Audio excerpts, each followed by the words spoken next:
سرور دو عالم صلی اللہ علیہ وآلہ وسلم کے ارشادات سے واضح طور پر معلوم ہوتا ہے کہ مرنے والے کو وہ ہم مردہ سمجھتے ہیں، لیکن حقیقت میں وہ زندہ ہوتا ہے۔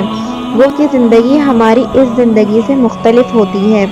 حضور اکرم صلی اللہ علیہ وآلہ وسلم نے فرمایا ہے کہ مردے کی ہڈیاں توڑنا ایسا ہی ہے جیسے زندگی میں اس کی ہڈی توڑ دی جائے۔ ایک مرتبہ سرور دو عالم صلی اللہ علیہ وآلہ وسلم نے حضرت عمر بن حزم رضی اللہ عنہ کو ایک قبر سے تکیہ لگائے ہوئے بیٹھا دیکھ کر فرمایا کہ اس قبر والے کو تکلیف نہ دیں۔ جب انسان مر جاتا ہے تو اس عالم سے منتقل ہو کر عالم برزخ میں پہنچ جاتا ہے، خواہ ابھی اسے قبر میں نہ رکھا جائے یا آگ میں بھی نہ جلایا جائے، اس میں سمجھ اور شعور ہوتا ہے۔ رسول اللہ صلی اللہ علیہ وآلہ وسلم نے فرمایا کہ جب نعش چارپائی وغیرہ پر رکھ دی جاتی ہے اور اس کے بعد قبرستان لے جانے کے لیے لوگ اٹھاتے ہیں تو اگر وہ نیک تھا تو کہتا ہے کہ مجھے جلد لے چلو، اور اگر وہ نیک نہ تھا تو گھر والوں سے کہتا ہے کہ ہائے میری بربادی، مجھے کہاں لے جاتے ہو۔ پھر فرمایا کہ انسان کے سوا ہر چیز اس کی آواز سنتی ہے، اگر انسان اس کی آواز سن لے تو ضرور بے ہوش ہو جائے۔ موت کے بعد سے قیامت قائم ہونے تک ہر شخص پر جو زمانہ گزرتا ہے اس کو برزخ کہا جاتا ہے۔ برزخ کے لغوی معنی پردہ اور آڑ کے ہیں۔ چونکہ یہ زمانہ دنیا و آخرت کے درمیان ایک آڑ ہوتا ہے اس لیے اسے برزخ کہتے ہیں۔ چونکہ عام انسان اپنے مردوں کو دفن کیا کرتے ہیں اس لیے حدیث شریفہ میں برزخ کی راحت یا عذاب کے بارے میں قبر ہی کے الفاظ آتے ہیں۔ اس کا یہ مطلب نہیں کہ جن انسانوں کو آگ میں جلا دیا جاتا ہے یا جو پانی میں بہا دیے جاتے ہیں وہ برزخ میں زندہ نہیں رہتے۔ در حقیقت ان کو بھی برزخی زندگی حاصل ہے اور عذاب میں مبتلا ہیں یا آرام و راحت میں ہیں، اور کافر و مشرک کو برزخ میں اور اس کے بعد کے حالات میں کوئی آرام نہیں، ان کے لیے عذاب ہی عذاب ہے۔ اللہ جل شانہ جلے ہوئے ذروں کو بھی جمع کر کے عذاب و ثواب دینے پر قادر ہے۔ حدیث شریف میں وارد ہے کہ پہلے زمانے میں ایک شخص نے بہت زیادہ گناہ کیے، جب وہ مرنے لگا تو اس نے اپنے بیٹوں کو وصیت کی کہ جب میں مر جاؤں تو مجھے جلا دینا اور میری راہ کو آدھی خشکی میں اڑا دینا اور آدھی سمندر میں بہا دینا۔ یہ وصیت کر کے اس نے کہا کہ اگر خدا مجھ پر قادر ہو گیا اور اس نے اس کے باوجود بھی مجھے زندہ کر لیا تو مجھے ضرور بالضرور ایسا عذاب دے گا کہ جو میرے علاوہ سارے جہانوں میں سے کسی اور کو نہ دے گا۔ جب وہ مر گیا تو اس کے بیٹوں نے ایسا ہی کیا جیسا کہ اس نے وصیت کی تھی۔ پھر اللہ تعالیٰ نے سمندر کو حکم دیا کہ اس شخص کے جسم کے سارے ذروں کو جمع کر دے۔ سمندر نے اپنے اندر کے سارے ذروں کو جمع کر دیا اور اسی طرح خشکی کو حکم دیا، اس نے بھی اس شخص کے جسم کے سارے ذروں کو جمع کر دیا۔ سارے ذرے جمع فرما کر اللہ جل شانہ نے اسے زندہ فرما دیا۔ پھر اس سے فرمایا کہ تو نے ایسی وصیت کیوں کی؟ اس نے عرض کیا، اے میرے پروردگار، تیرے ڈر سے میں نے ایسا کیا اور آپ خوب جانتے ہیں۔ اس پر اللہ تعالیٰ نے اسے بخش دیا۔ روایات حدیث سے یہ بھی معلوم ہوتا ہے کہ مومن بندے برزخ میں ایک دوسرے کی زیارت بھی کرتے ہیں اور اس عالم سے جانے والے سے یہ بھی دریافت کرتے ہیں کہ فلاں کا کیا حال ہے اور کس حالت میں ہے۔ حضرت سعید بن جبیر رحمۃ اللہ علیہ فرماتے تھے کہ جب مرنے والا مر جاتا ہے تو برزخ میں اس کی اولاد اس کا اس طرح استقبال کرتی ہے جیسے دنیا میں کسی باہر سے آنے والے کا استقبال کیا جاتا ہے۔ اور حضرت ثابت بنائی رحمۃ اللہ علیہ فرماتے ہیں کہ جب مرنے والا مر جاتا ہے تو عالم برزخ میں اس کے عزیز و اقارب جو پہلے مر چکے ہوتے ہیں اسے گھیر لیتے ہیں اور وہ آپس میں مل کر اس خوشی سے بھی زیادہ خوش ہوتے ہیں جو دنیا میں کسی باہر سے آنے والے سے مل کر ہوتی ہے۔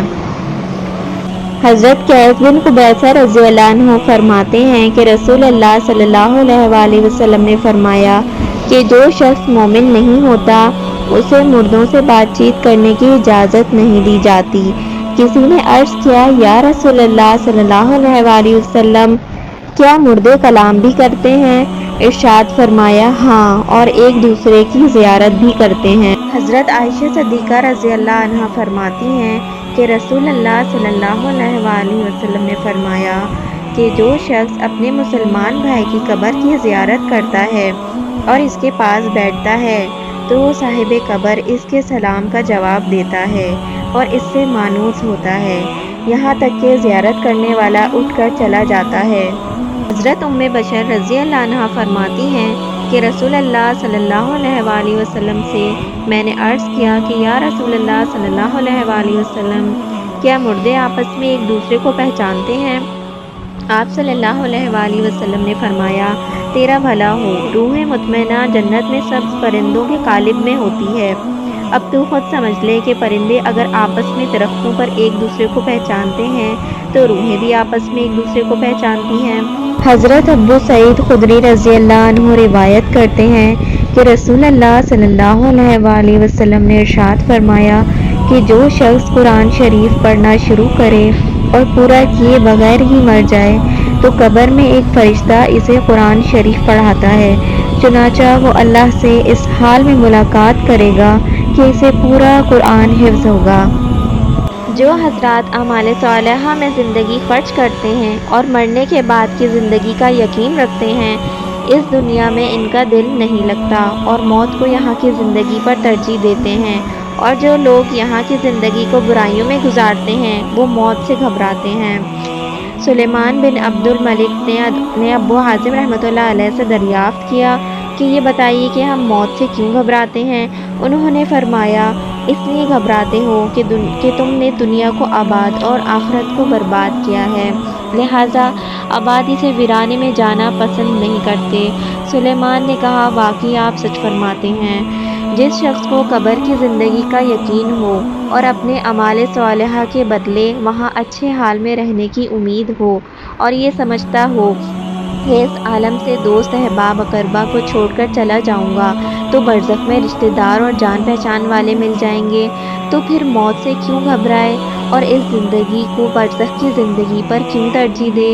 رسول اللہ صلی اللہ علیہ وسلم نے فرمایا انسان زندگی کو محبوب رکھتا ہے، حالانکہ موت اس کے لیے بہتر ہے۔ بعض روایت میں ہے کہ ان حضرت صلی اللہ علیہ وسلم نے موت کو مومن کا تحفہ بتایا ہے اور یہ بھی فرمایا ہے کہ انسان موت کو مکروہ جانتا ہے، حالانکہ موت اس کے لیے فتنوں میں پڑنے سے بہتر ہے۔ جتنی جلدی موت آ جائے گی اتنی ہی جلدی دنیا کے فتنوں سے محفوظ ہو جائے گا۔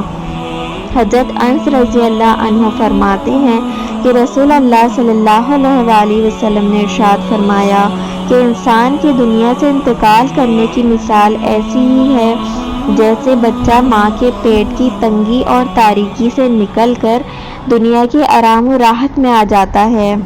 الحاصل مومن کے لیے موت بڑی اچھی چیز ہے، بشرطے کہ نیک عمل کرنے والا ہو اور اس نے اپنے اور اللہ کے درمیان معاملہ درست رکھا ہو۔ جو بندے اعمال صالحہ میں زندگی گزارتے ہیں وہ موت کو اس زندگی پر ترجیح دیتے ہیں اور یہاں کی مصیبتوں اور پریشانیوں سے نکل کر جلد سے جلد امن و امان اور راحت و چین والی ہمیشہ کی زندگی میں جانا چاہتے ہیں۔ حضرت ابو ہریرہ رضی اللہ عنہ نے ایک مرتبہ کسی سے دریافت فرمایا کہ کہاں جا رہے ہو؟ انہوں نے جواب دیا بازار کا قصد ہے۔ فرمایا ہو سکے تو میرے لیے موت خریدتے لانا۔